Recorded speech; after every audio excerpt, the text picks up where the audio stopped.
Hello बच्चों, चलिए प्रश्न को देखते हैं। प्रश्न है हमारे पास, निर्दिष्ट गुणनफल परिकलित कीजिए।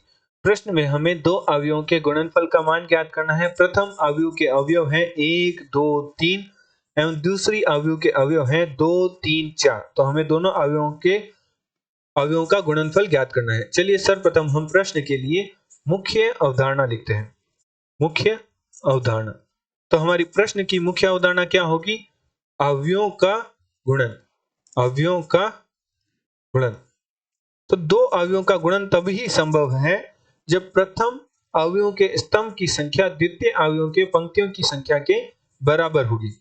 अर्थात इसे हम उदाहरण द्वारा समझते हैं। मान लीजिए हमारे पास एक अवयव है जो 2 गुणा 2 कोटि का है और हमारे पास एक दूसरा अवयव है जो कि हमारे पास है 2 गुणा 3 कोटि का। तो इनका गुणनफल तभी संभव होगा जब प्रथम अवयव के स्तंभों की संख्या द्वितीय अवयव के पंक्तियों की संख्या के बराबर होगी, तब ही हम इन दोनों अवयवों का गुणनफल ज्ञात कर सकते हैं। और इनके गुणनफल से जो हमारे पास प्राप्त अवयव होगी उसकी कोटि हमारे पास प्राप्त होगी, उसकी कोटि होगी प्रथम अवयव के पंक्तियों की संख्या एवं द्वितीय अवयव के स्तंभों की संख्या के बराबर। मान लीजिए प्रथम अवयव के अवयव है x, y, z और w एवं द्वितीय अवयव के अवयव है a, b, c, p, q, r। तो इनका गुणनफल कुछ इस प्रकार होगा कि प्रथम अवयव की प्रथम पंक्ति के अवयवों की गुणा द्वितीय अवयव के प्रथम स्तंभ के अवयवों के संगत अवयवों के गुणनफल के योग से प्रथम पंक्ति प्रथम स्तंभ के अवयव का मान प्राप्त होगा। अर्थात हमारे पास मान प्राप्त होगा ax प्लस yp। इसी प्रकार हमारे पास अन्य अवयव प्राप्त होंगे xb प्लस yq। इसी प्रकार xc प्लस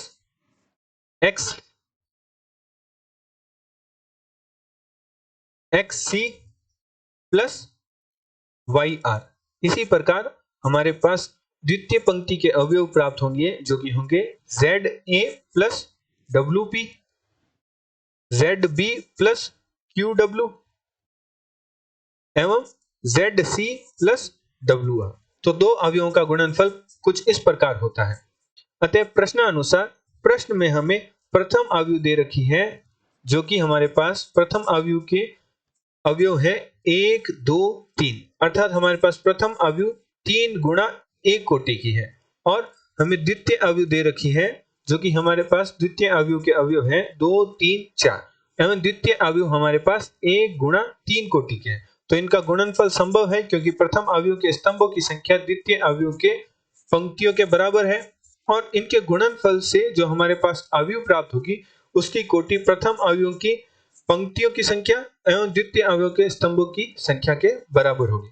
चलिए गुणा करते हैं। तो 1 की गुणा 2 से होगी तो हमारे पास 2 प्राप्त होगा, 1 की गुणा 3 से होगी तो हमारे पास 3 प्राप्त होगा, 1 की गुणा 4 से होगी तो हमारे पास 4 प्राप्त होगा, 2 की गुणा 2 से होगी तो 4 प्राप्त होगा, 2 की गुणा 3 से होगी तो 6, 2 की गुणा 4 से तो 8। इसी प्रकार 3 दूनी 6, 3 तिया 9 और 4 त्री 12। तो हमारे पास दोनों अवयवों का गुणनफल प्राप्त हुआ जो कि हमारे पास प्राप्त हुआ जिसके अवयव हैं 2, 3, 4, 4, 6, 8, 6, 9, 12। आशा करते हैं आपको प्रश्न का समझ आया होगा। धन्यवाद।